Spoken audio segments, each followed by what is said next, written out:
ਬਿਸਮਿਲ੍ਲਾਹਿਰਰਹਿਮਾਨਿਰਰਹੀਮ। ਨਾਜ਼ਰੀਨ अस्सलाम वालेकुम। ਤੁਸੀਂ ਦੇਖਦੇ ਪਏ ਨਿਊਜ਼ ਟਾਈਮ ਤੇ ਨਿਊਜ਼ ਟਾਈਮ ਦੀਆਂ ਵੱਡੀਆਂ ਖਬਰਾਂ 'ਚ ਸਭ ਤੋਂ ਪਹਿਲੇ ਜੀਐਚਕਿਊ ਹਮਲਾ ਕੇਸ, ਇਮਰਾਨ ਖਾਨ ਦਾ ਵੀਡੀਓ ਲਿੰਕ ਦੀ ਸਮਾਤ ਦਾ ਬਾਈਕਾਟ, ਅਦਾਲਤ ਪੇਸ਼ ਕਰਨ ਦੀ ਦਰਖਾਸਤ ਖਾਰਜ ਕਰ ਦਿੱਤੀ ਗਈ ਹੈ। ਜੀਐਚਕਿਊ ਹਮਲਾ ਕੇਸ ਦੇ ਵਿੱਚ ਇਮਰਾਨ ਖਾਨ ਨੇ ਵੀਡੀਓ ਲਿੰਕ ਦੀ ਸਮਾਤ ਦਾ ਬਾਈਕਾਟ ਕਰਦੇ ਹੋਏ ਵੀਡੀਓ ਲਿੰਕ ਵੀ ਆਫ ਕਰ ਦਿੱਤਾ। ਵਕਲਾ ਵੀ एहतजाज करते बाईकाट करते कमरा अदालत तो निकल गए, जबकि इमरान खान को अदालत पेश करने की दरखास्त खारिज कर दी गई है। दूसरा, पाक सऊदीया दफाई मुआहदा और भी अरब ममालक ए शामिल किए जा सकते हैं। वजीर दफा ख्वाजा आसफ ख्वाजा आसफ ने आख्या है कि पाकिस्तान तो सऊदी अरब के दरमियान तय पाने वाले मुआहदे दीगर ਜਿਹੜੇ ਖਲੀਜੀ ਮੁਲਕ ਨੇ ਉਹਨਾਂ ਨੂੰ ਵੀ ਸ਼ਾਮਲ ਕੀਤਾ ਜਾ ਸਕਦਾ ਹੈ।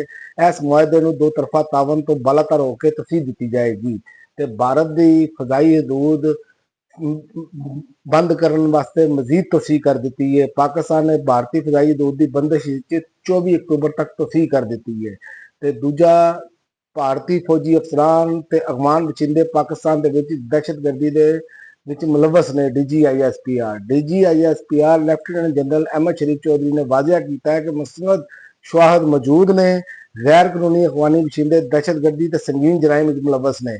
DGISPR ने 5 ਸਤੰਬਰ 2025 ਨੂੰ ਜਰਮਨ ਜਰੀਦੇ ਦੇ ਨੁਮਾਇੰਦੇ ਦੇ ਨਾਲ ਅਹਿਮ ਤਫਸੀਲੀ ਗੁਫ਼ਤਗੂ ਕੀਤੀ ਹੈ। ਉਸ ਤੋਂ ਇਲਾਵਾ ਜਸਟਿਸ ਤਾਰਕ ਜੰਗੀਰੀ ਸਮੇਤ 5 ਜੱਜ ਵੀ chief justice Islamabad high court ਦੇ ਇਕਦਾਮਾਤ ਨੂੰ ਚੈਲੰਜ ਕਰ ਦਿੱਤਾ ਹੈ। ਦਰਖਾਸਤ 'ਚ ਉਹਨਾਂ ਨੇ ਮੌਕਫ ਅਪਣਾਇਆ ਹੈ ਕਿ ਜੱਜ ਨੂੰ ਕੰਮ ਤੋਂ ਰੋਕਣ ਵਾਸਤੇ ਦਰਖਾਸਤ ਹਾਈ ਕੋਰਟ ਦੇ ਵਿੱਚ ਕਾਬਲੇ ਸਮਾਤ ਹੀ ਨਹੀਂ, ਜੱਜ ਨੂੰ ਸਿਰਫ ਆਰਟੀਕਲ 209 ਦੇ ਤਹਿਤ ਕੰਮ ਤੋਂ ਰੋਕਿਆ ਜਾ ਸਕਦਾ ਹੈ।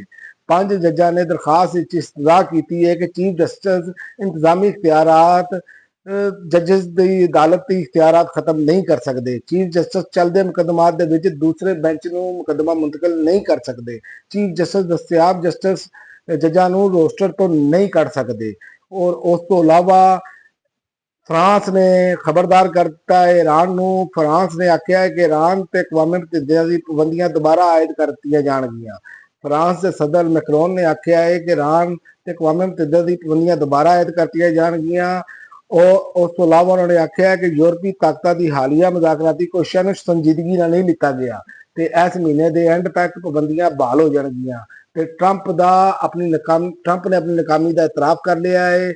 अमरीकी सदर डोनाल्ड ट्रंप ने रूस ते यूक्रेन के दरमियान जंग बंदी कराने के दाव्यां ते नाकामी का इतराफ़ करदे आख्या है कि रूसी सदर प्यूटन जिहड़े ने उन्होंने मायूस किया है। ਤੇ ਲੰਡਨ ਦੇ ਵਿੱਚ ਬਰਤਾਨੀਆ ਦੇ ਵਜ਼ੀਰ ਆਜ਼ਮ ਕੇਰ ਸਟਾਰਮਰ ਦੇ ਨਾਲ ਮੁਲਾਕਾਤ ਤੋਂ ਬਾਅਦ ਪ੍ਰੈਸ ਕਾਨਫਰੰਸ ਦੇ ਵਿੱਚ ਟਰੰਪ ਨੇ ਇਤਰਾਫ਼ ਕੀਤਾ ਹੈ ਕਿ ਉਹ ਉਹਨਾਂ ਦੇ ਪਿਊਟਨ ਦੇ ਨਾਲ ਕਰੀਬੀ ਤਲਕਾਤ ਸਨ, ਜਿਹਦੀ ਵਜ੍ਹਾ ਨਾਲ ਤੋਕੋ ਰੱਖਦੇ ਸਨ ਕਿ ਜੰਗ ਬੰਦ ਹੋ ਜਾਏਗੀ।